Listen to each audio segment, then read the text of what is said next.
Good morning, Guam! Bananas of Zulus, and welcome to GroupChat, a Facebook Live show. Of course, the KUAM starting on lineup. And as you can guess by our guests, we are talking decolonization here. Kind of unpacking the Fanjita Decolonization Conference. And just right off the bat, I want to thank from the Statehood Task Force, Mr. Eloy Hara.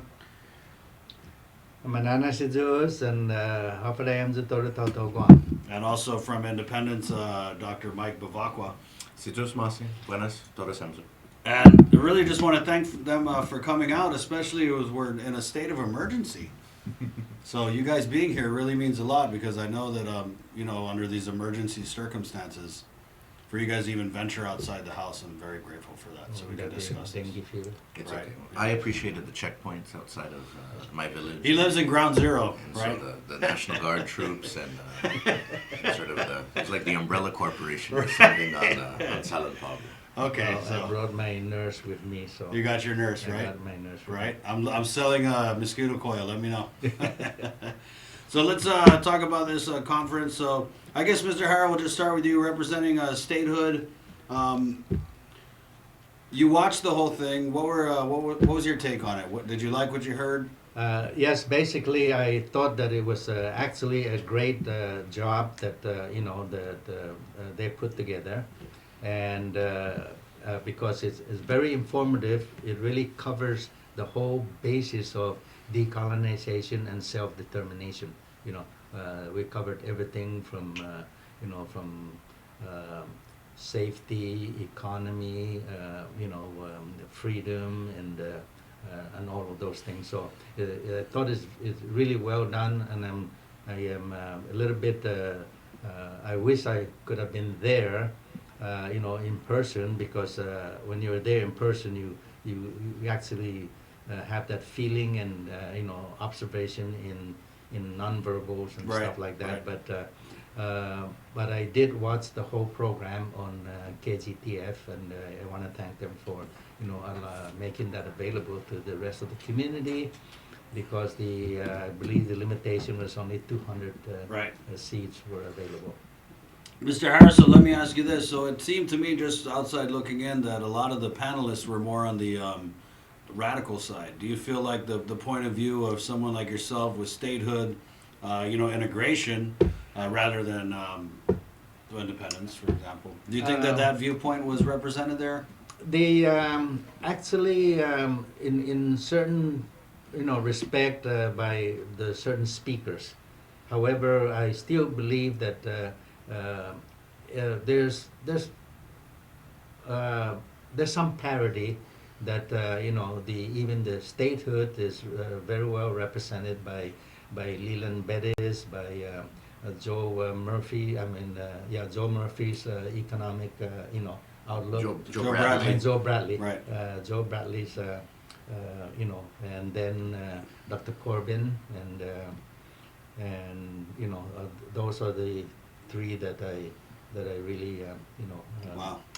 learned from. And I knew Leland Bettis because I back. worked with him way back. Right. And actually, amazingly, and surprised, the young man has really matured to a true professional. He really knows his stuff. He was kind of radical before. Actually, he's, I know he used to talk a lot about East Timor. but he did impress me, and the Leland that I knew, that I worked with, was didn't impress me before, but now he does. It takes a lot to impress Mr. Hara. That will certainly do, because I've been there and done that. Right, twice. You've been there, done that twice. So, Mike, let's, the conference, I felt like, man, I think it was pretty amazing. I mean, Yeah. Oh yes. the diversity of speakers, and I know I said they were mostly radicals, but I liked what I heard. I liked what I saw. Oh yeah. I mean, when you think about it, and it was good to learn from what other places have gone through. So the Lieutenant Governor of the Virgin Islands, Tregenza Roche, was there, and he talked about their issues because they've tried to write a constitution first before they decide their status.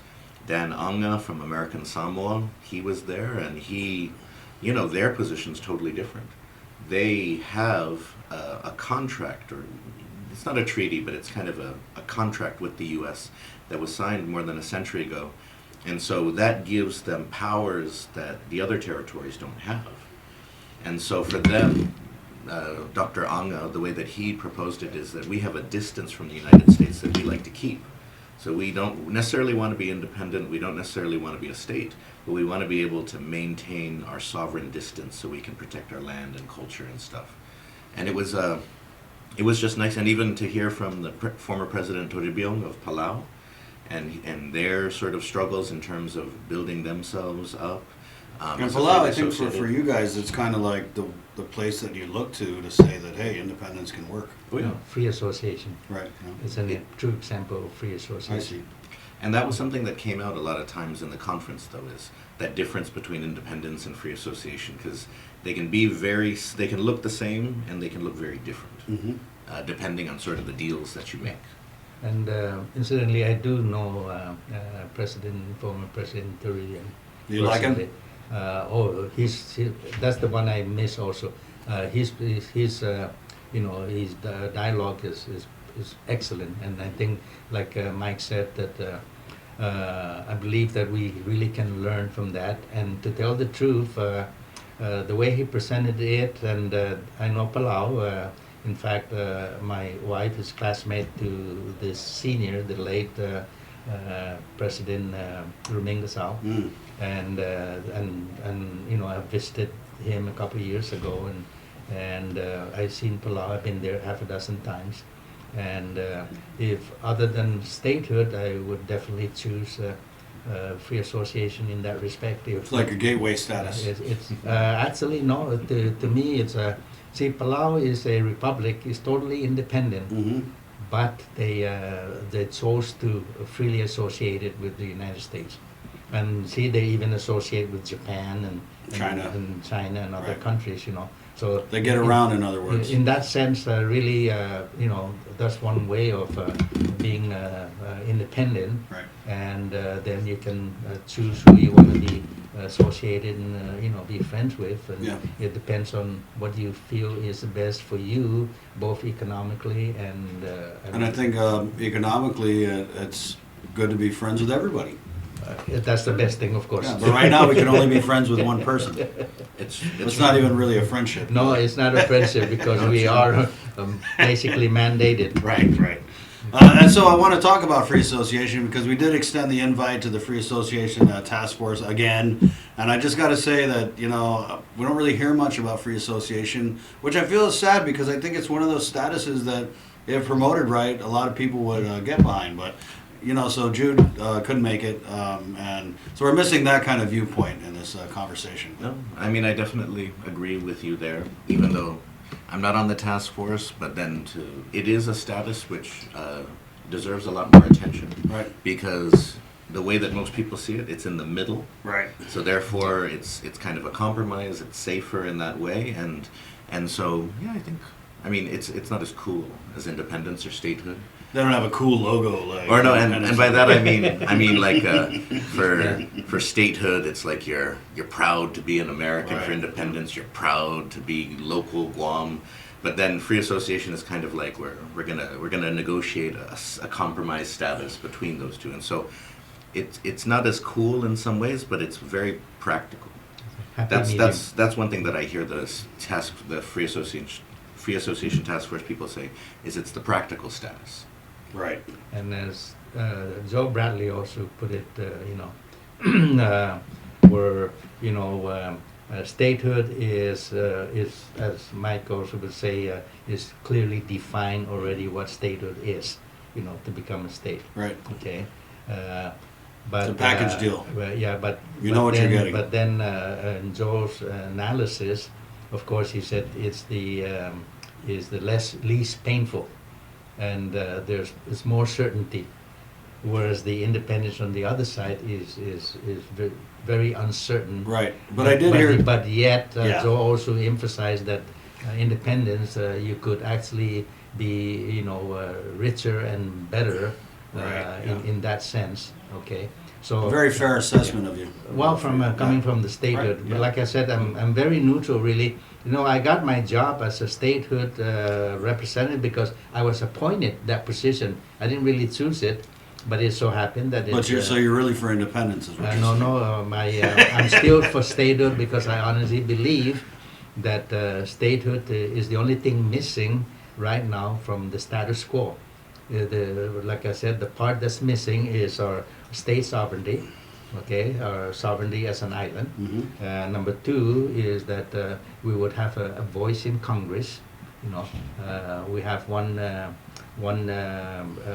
representative and two senators, so we'll have equal voice with the millions in certain states, right? Equal voice in Congress because the number dictates that. Other than, of course, in the representative is based on population, but at least we got one that can vote. Right. Okay. But I did like the way that Bradley emphasized that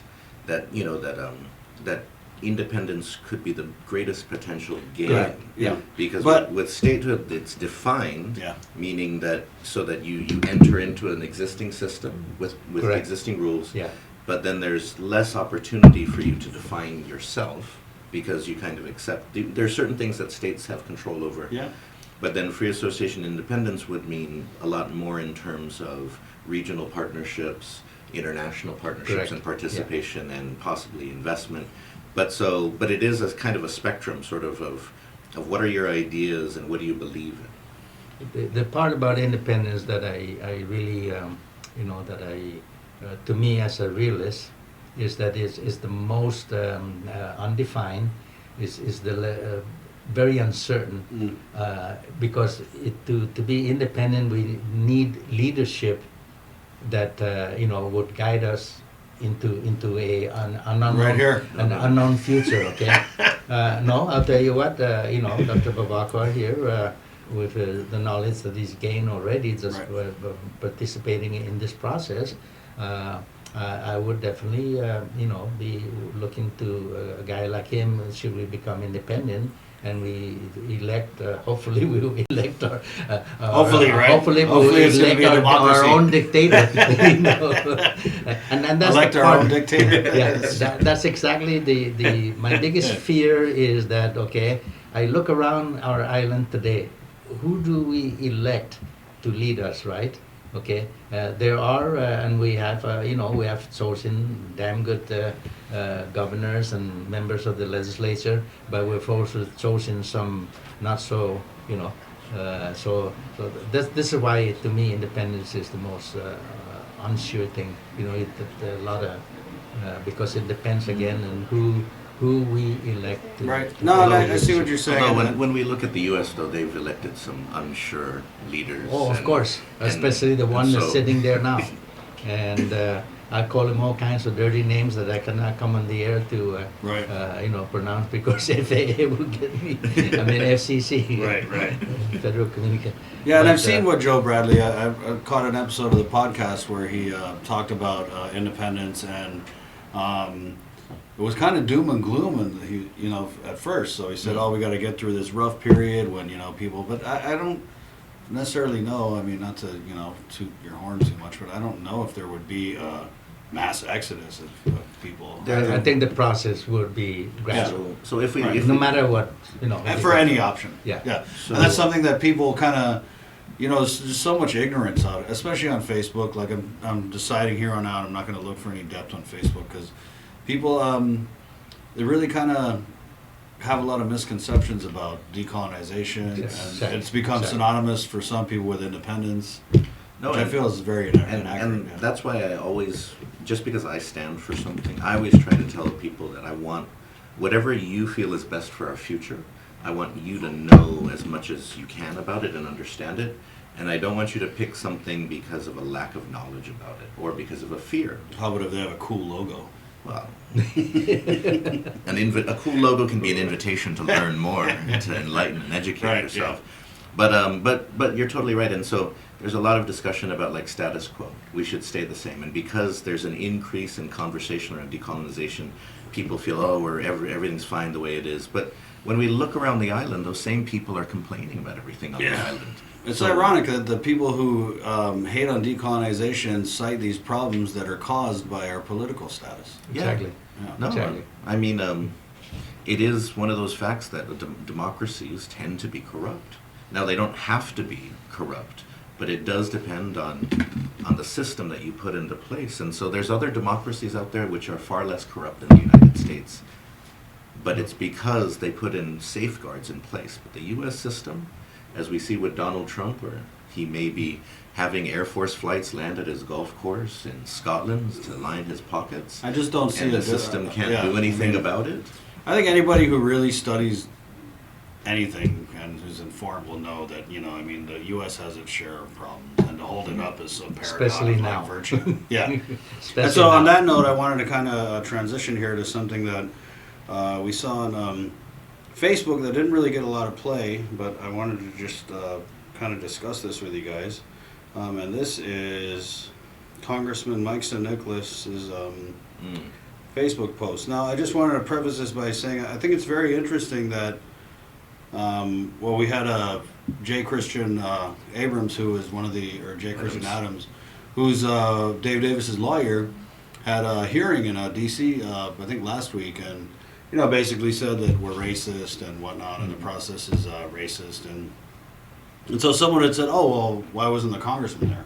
And so I think it kind of raised his absence is, I think, glaring. You know, he It's wasn't at glaring, the yeah. march. He hasn't really said anything about No. his stance on decolonization until now. And I just want to share this. And we've made, you know, efforts here at KWM to kind of reach out to him. I mean, I must have sent at least, you know, 20 emails asking about, you know, what's your stance on decolonization. And he had a post where he used this analogy. I'm just going to read the post and then we'll just kind of get you guys' reaction. The surest way to prove you're an adult to yourself and everyone that really matters isn't to try and tell everyone all the reasons you should be treated like one and all the reasons why you're not one. It's to go out there and be one, ignore the labels, ignore the shortcomings, ignore the challenges. Get out there and adult. And as you secure one thing, go and secure another and another and another. Get a job, get a car, get a house. Make your job into a career, save your money, plan for retirement, insure against risk, build a legacy. Show your progress year in and year out, regardless of whatever shortcomings you were born into, the struggles of your generation before you, or the setbacks you are determined to overcome. Make it happen and build it for your children. That's adulting. Same goes for decolonization. My comment is he said a lot of nothing. Okay, he said a lot of nothing. Congressman St. Nicholas, I'm personally addressing you that you need to get off your butt, get out in public and do your job. You know, that's what you're elected to do. And take it from me, you might be definitely a one-term congressman if you continue the way you act now, very childish, and you know, you're not doing a bit of good for the island of Guam and the people that you're supposed to serve. That's why they elected you. Thank you. What do you think, Mr. Hara, of this, the congressman habit, his habit of, you know, I mean, normally if a regular congressman or any political official had a stance on an issue, you would know it because they would put out a press release or do an interview, not to do a Facebook post at 1 a.m. from Washington, D.C. He's acting like President Trump. That's how I see him, and President Trump would be the worst person you emulate. That's my point. Doc, let me ask you, I know you have some thoughts on this. Just, I guess your reaction off the bat.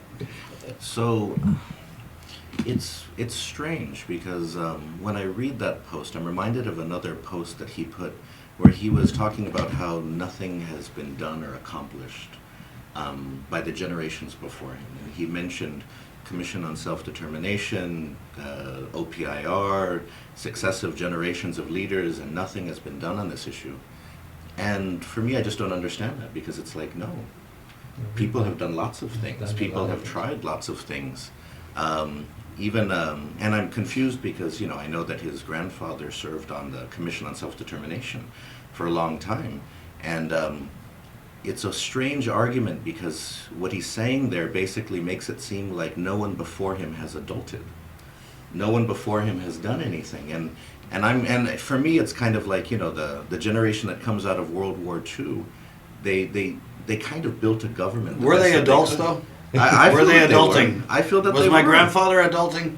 I feel that they were. We definitely and are. I feel Right. that they Definitely were so that the United States said, here, have a government, you guys are citizens now, and they had to figure out a lot of stuff, and they had to build an economy. When I talked to Leland Bettis at the conference, he said, think about it this way, the generation that was beaten down by the Japanese, in order to develop their economy, they pushed to bring the Japanese back as tourists, so that they could try to break their dependency on the U.S. military. Right, and that was a tough pill to swallow for you people like my grandfather who Yeah. had hunted Myself. Japanese after Yeah. the war. But right? it's part of that idea that we need to improve, diversify our economy, improve ourselves. You had constitutional conventions, you had pushes for status, and so I don't quite understand what kind of argument he's trying to make. He should just... Is he saying that no one before him has ever done anything? Well, Because if he that- has, then that's that's a strange why- position to take. That's why in plain language I commented that he said a lot of nothing. Okay, and by the way, I know your grandfather personally. In fact, he's my wife's first cousin. Okay, and he used to be my study hall teacher, and former speaker. Kirua. right. Franklin Kirua. Okay, I respect your grandfather, but I've lost respect for you, and you holding the highest position that Itzamoru from Guam could hold, but your grandfather will be very embarrassed of you right now. So What was from me. Congressman Sanuclus's grandfather's stance on decolonization and Chamorro rights in general? I wasn't a part of the. He was supportive of Commonwealth, and he was very supportive of it. He served for many years, and Leland Bettis worked in his office too. So. Actually, I did remember that back in the 80s, that's before I retired from the Navy in '87, that Commonwealth at that time was the It was trending, choice. right. It was the choice, the first choice of prior to the Decolonization Commission being authored by both former Senator Hope Cristobal and former Senator A.D. Duenas, are the two that put the Decolonization Commission into law, and then that's when Governor Joada started appointing the first task force commission. I think one thing to come out of the FENHITA conference is that decolonization, even if it's for statehood or for any status, is going to be a difficult sort of road to get there, because part of it is preparing ourselves, educating ourselves, but it's also educating the U.S., getting the U.S. to sort of sit at the table and acknowledge that this is an issue. Yeah. And so in that regard, what we really need is a higher level of education and discussion, in particular from our Obviously, leaders. I think we need to get the congressman to sign up for some education classes. Or just so he can kind of understand the issue a little more, because he simplified it down in such a way which doesn't make sense. Well, I mean, it's in a lot totally, of- the thing is, it's a fatally flawed analogy. It I is. mean, so right at the outset, and it's almost, I don't know if he does this on purpose, but he throws out this fatally flawed analogy, and then in order to respond to that, you have to unpack this apples and oranges comparison, and to me, it's just not even worth it. It's like, why, if that's how you It feel is. about it, then I'm just not going to waste my time. I mean, Well, actually, see, we've lost our battles both in court, and when these folks that went to the United Nations, right, present our case, and even the U.S. Representative in the United Nations turned against us and, Right. and didn't vote for us. At that time, I already realized, as Mike said, and even Joe Bradley also mentioned, and some of the other ones, that actually fighting for statehood is actually probably the most difficult under the circumstances, because we do need any of the three choices. We still need the U.S. Right. Approval. Right. Okay, but it seems to me now that statehood is really is the most far-fetched possibility. But I feel like Uh, it's also the status that, someone like Congressman San Nicolas, who has professed his love for the federal system, this is something that, promoting. hey, you could be with statehood. Yeah, but and you know what? To me, really, right now with the situation around, especially in this part of the world, I think that and I've heard, of course, some of the, especially the independence representative, talk about this. That of course, by being the tip of the spear, it makes us a bigger target, which is true. But also because we are a bigger target, we actually have bigger defense. There was mentioned that what was it during World War II, right?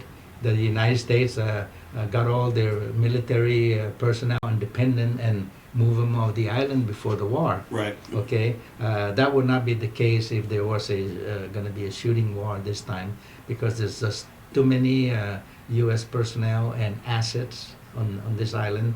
But those assets actually, most of them are defensive, because every submarine out there is a defensive. They can shoot down missiles, Right. and most of those airplanes that are here can do the same thing.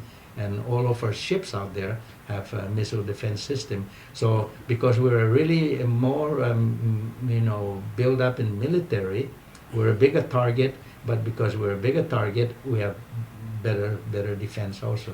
I mean- And you've heard of that the Yemen couldn't have, without the help of Iran, now shoot those Right, Saudis, because Saudi has a tremendous air defense system. Yeah. So Guam being like that, and I've heard some of the the comment. That's why I'm bringing it up, Yeah. because but actually I wanted, being a former military, and I work at the highest level, from the Pacific Command, Pacific Fleet Command, Naval Air Pacific, Yeah. and even the CB Pacific, the CBs. Even the CBs? Even the CBs. I was in Camp Covington and I think I always say the tip of the spear is the thing that gets stabbed into people. So that's my take on it. Well, you could say that too. Yeah. And what's his name? Leland Bettis came out very strong that way. And To the idea of adulting, though, that's always so. insulting. I'm not an That's- adult because that's- based on the criteria of the congressman, I'm still renting. So I guess I'm not I'm an not adult. even an adult. We always have to be careful of that type of language, because it's the language that the colonizer Yeah, uses. They that's say the that problem, you're a yeah. child. Yeah. You have to grow up. Once you grow up, then you can have nice things. So let me ask you, Mike, how it's one thing to have, because that's a power, I mean, he's a non-voting delegate, but there's a lot of power in that That's position. true. I mean, he's Influence. probably, arguably, maybe the most powerful elected official that we have. That's the part where you need to be influential, and Right. how do you influence unless you say nice things? So let's say it's one thing for the congressman to just not care about decolonization and not chime in one way or another. I mean, don't show up to the march, don't respond to emails, don't meet with the activists. That's one thing, right? But to actively try to derail the process and to bash on it That's and how I see to it. be adversarial, I think is really problematic. I mean, because to really just, and maybe I'm pretty sure he stuck his finger in the wind and said, "Oh well, I feel like I could get a lot of, almost the Jim Moylan route where he felt like he could get more support if he just actively." I mean, I just have a problem with our elected representative to Congress, kind of like representing the federal government instead of representing Guam. It's so a good example that sort of the congressman should look at is Ben Bloss.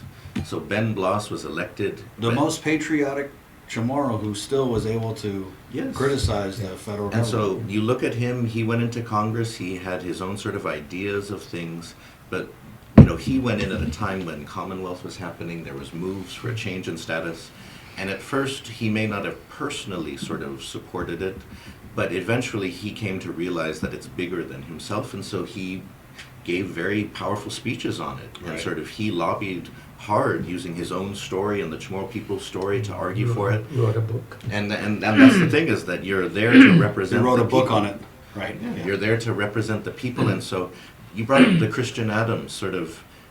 You would expect that even if, let's say, the congressman doesn't care about any of the three status options, if there is somebody who is testifying in the House saying that in Guam they're doing bad things and the Congress needs to shut it down, he has an obligation to respond to that. At least the Mosqueda write a letter or To something. respond, you know what I mean? he should write a letter. He's got to Yeah. speak on behalf of Guam, and he's got to defend Guam. So what if he did it though? What if he submitted a letter and he was like, you know what, you're right, these Chamorros are racist, they're dirty locals, dirty local politics, they're not adults. Then They didn't get a job and buy a car and buy a house and keep buying stuff, so they're not adults and they're not worth then it. the congressman has decided to join the problem and not the solution. I mean, you know, and we don't know because we don't hear from him, and I think that's problematic in itself, but maybe he is representing the people who don't support decolonization. No, that's very possible. He may feel that there's the silent majority out there. But it is an issue. I mean, don't- every other elected leader on Guam has, you know, Oh yes. the one Guam thing. I always say that I always remind people that while we feel like political status is small in some ways, it is the issue that defines leadership. Politicians do things because it's popular or because it's easy. Leaders do things because they're hard, because they have to be done. And so that's the thing, is that the political status is kind of like, it's a barometer for a leader, somebody who's passionate about this island, somebody who wants to take it in a real defined, stable, sustainable direction for the future. And a lot of leaders don't know how to handle it, or they can't find a way to benefit from it. It's too much. It's too large of a problem. And so, but don't pretend that you're leading if you're trying to kind of run away from confronting that issue. And I think this is just really another distraction to keep people from, you know, thinking about the allegations that came out. Because, I mean, this Facebook post, it was almost like baiting for a fight. I mean, you post something at 1 a.m. and you're basically, you know, taking a huge crap on all the work that everyone has done. Yep. And, you know, so, I mean, we kind of kicked around doing a story on it, but I feel like some people just don't want to give it too much life. But, I mean, it's there, and I feel like, this is our congressman, and... No, I mean, it's a conversation we have to have with Yeah, ourselves. sure. Do we want to define ourselves the way the colonizer has defined us? That's what he said in his post, is what the U.S. Navy said about Chamorros, arguing why they shouldn't have citizenship, why they shouldn't have control of their own government or their own economy. Because the Navy said, you can't take care of yourself, you don't know how to adult yet, and That's we the will teach you how Navy to of the adult. past. Yeah. No, yes, but during Navy that of the time past, they yeah. made the same types of arguments. That's my Navy back Right, then. yeah. Navy of today is totally different. Yeah. They have to actually get in line with the with the federal and state laws. Right. They're duty bound to comply with federal and state laws. I just feel like if you're gonna make that, you know, a big announcement and, you know, 1 a.m. Facebook post, it's just not really the place for it. No, it's. I mean, come out into the real world and... No, and I'm confused because there's so many issues out there. Yeah. And you know, whoever's in Congress representing Guam gets like the first sort of, they're the first line, the front line for all of this information in the Right. federal government. Yeah. And some of it we're getting from the congressman's office, but he's not talking about a lot of issues that people of Guam have opinions on, that people on Guam are The worried Jones about. Act, Yeah, the the Jones Act. Compact Impact. I feel I like mean- there's about, you know, 10 different issues that we have with the federal government in terms of the federal government not meeting its obligations to us. And I feel like it would be fair to say that he should maybe be pursuing... Like, if we had all the Compact Impact Uncle Sam owed us, then I'm pretty sure we could pay tax refunds in like a day. we have no problem. Absolutely. Because, and that's why the governor is very active, that he even wants to be a part of this, the renewing of the Right. compact, Yeah. that he want to be Yeah. a part of. But this is also something the Yeah. congressman The should congressman be involved with. should be. He should be involved with these involved things. in that, talking to the Department of Interior, State Department, those are the things that he could do because he's right there with them. But he's not doing it. But yeah, and that's my point too, is that instead of like you said, and it reminds me, I was just watching before I left, waiting for my wife to dress up. I was watching the Secretary of State Pompeo, okay, and Mnuchin and another person saying something about Iran and Iraq and Saudi Arabia over there, and right after they said it, Trump comes out and refute all of those statements. So that's the way I feel. Senator San Nicolas is doing is. He's the you know, Trump. Yeah, he's Everything that those guys said, they're dirty locals. You That's know, right. they're not even adults. I feel like it's very egregious. actually, and I mean, I really can't. It boggles my mind. When you read that, I didn't hear about that before. Yeah. But when you read it, you know, because I got a phone here that I Yeah. could do that, but I only got a phone for people to call me Right. and for me to call Todd's back. on Facebook. And I don't have Facebook. He's not I on the only have- data plan yet. You I know. only have text. Yeah. I just text and email. That's Right. all I do. Yeah. And So I just wanted to bring it up to you guys because I feel like it's it's relevant. I mean. no, I'm glad you did because my God, I mean, how can he in his position come up with such asinine statement? And I mean, so one thing that we can recognize, though, is that it has been a long, convoluted process. When people say we've been at this for this many years, I mean, but people haven't been doing nothing in those years. There was 15 years of Commonwealth negotiations, which ended in a committee of Congress and didn't go anywhere. And then you have different governors who come in, some of whom are interested, some of whom are not interested in the issue. And so, but people in the community and certain people in the government have always been pushing for this. Right. Trying to elevate the conversation, trying to get us, whether we believe it should be closer to the United States, in free association with the United States, or independent of the United States, trying to get us to a place where we can see ourselves as worthy of I respect. feel like it's accepted. Like the decolonization movement was accepted by Governor Calvo, Governor Leon Guerrero. We've had these people pushing for Commonwealth. I mean, going way Actually, back in the our brochure, that we published almost 18 years ago, that is done by the late Tony Palomo and Benigno Palomo, his brother. They did our statehood task force Right. research, okay, for statehood, the process of becoming and at that time. Even back in 1901, already we Chamorros wanted to be a part of the United States back then, and we've been asking to be a part of the of what we are, because already we even though we're a territory of the United States, we didn't really want that position. We want to be a part of the United States, and as far back as 1991. And if you read that brochure, I mean, we've made efforts since back then. Yeah. A year after Was the year. congressman even born then? 1901. He wasn't an adult at that time, was he? But for him to, I think I'll just get a brochure down his office, and hopefully he'll read it. These are done by two local historians, that have delineated the chronology of event that happened, including Preaching to the choir, Mr. Hara. including the walkout. Yeah. When we walked out, and that's how we got the Organic Act of Guam. because- Childish temper Yeah. tantrum, that walkout. But at least we got at least a little bit better position than being just a. There's a lot of beautiful history. Like, Yeah. we, our kids learn in social studies about Martin Luther King Jr., sometimes about Cesar Chavez and others, but we have a proud history of people pushing for a better status, and if you believe in statehood, then it's part of that becoming a more perfect union. Right. If you believe in independence or free association, it's about sort of everybody's right to define their existence and to be free. And so it's just unfortunate that that for whatever reason the congressman kind of wants to go against that. I feel like if he wants to go against it, I mean, he's probably just has a problem with the independent free association and left.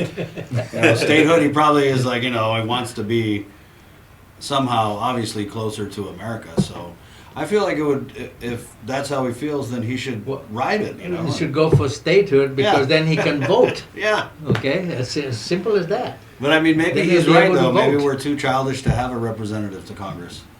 I better better not. Yeah. comment So on I that. mean, I just wanted to bring that up with you guys, and we're gonna close here. And I just had this thing on J. Christian Adams, and I thought this was something interesting because Dr. Ron Menench is the kind of the one who sent out this released that he was speaking at the congressional hearing, because we wouldn't have known. So thank you, Dr. Menench. But the other half of the story is that J. Christian Adams has been in a little bit of hot water himself.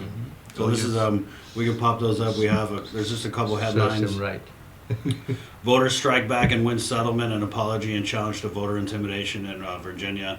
And this kind of just stems from him publishing a whole bunch of personal data of people who he accused of being illegal voters, and it turns out they weren't. There's Christian, I mean, this is one, you shouldn't think of Dave Davis and his attorneys as people that are making the United States a better place.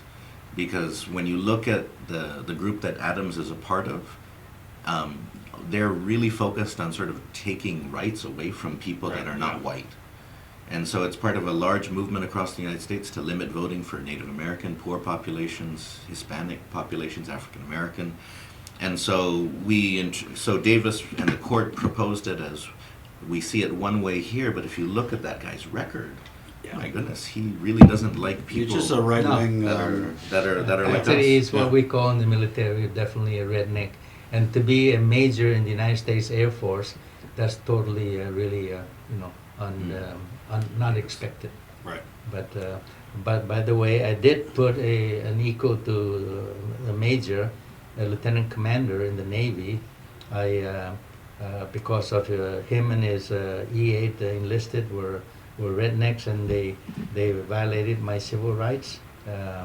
I put a 2-star admiral on report with Senator Daniel Inouye and Senator Hiram Fong. Daniel Inouye was the most senior senator in the United States, right. and also he's the most decorated, even above Audie Murphy. Wow. In World War II. Right. Because he's Japanese, they had to fight in Europe rather than in the Pacific. They would have shot him by accident. Yeah, and accidentally on purpose. Right. So anyway, I mean, I go that far back, in studying statehood and our as Senator Duenas put quo vadis, where are we going from here? But it goes back, like I said, back as far as 1901. Long history. We've long history. We've been trying. If you don't know, ask somebody. We've been trying to establish a more perfect union with the United States, because even today we're still far from that point. Right. Okay, Dr. Mike, let's just give you the last word here. Oh. Being that, you guys are the magnet for all the haters. So the point that I made at the conference is previously people thought being a territory of the United States is something that you could be proud of because you'd be connected to the United States. But when we look at the world now, being a territory of something isn't something to be proud of anymore. It just means you're owned by it. It's like being a footnote of something, being an asterisk. It's nothing to be super proud of. But becoming a state, becoming a freely associated country like our neighbors in Micronesia, or becoming an independent country with a flag at the United Nations, a seat at the UN, all of these are things which we can pass on to our kids and our grandkids and say, you come from this place which stands beside others in Washington, D.C. or at the UN, and that's what we want to get towards. And it may take a while, but we should always kind of be looking to that future and something to be proud of. Yeah, well, there you go. Hey, thanks so much for watching our group chat. I want to, again, thank you guys for coming out during the state of emergency and doing this broadcast with us. I feel safer here. I feel safer. We got rations for days, so you'll be okay here. Okay. So thank you, Mr. Hara. Always a pleasure. And, Just must see. Thanks for inviting us. Yeah, it's always interesting to see the independent statehood, opposite ends of the spectrum, agreeing on so much. So, I think Because we know reality, right. And we're both smart enough to realize that it's not always what you want or what you prefer. Right. It's what the people will choose, and we're just trying to educate them, and hopefully they'll vote with enough information to vote wisely and properly. Well, there you go. Thanks for watching Chris Barnett group chat on a Tuesday. Adios. Adios. Adios. Good job, Miguel.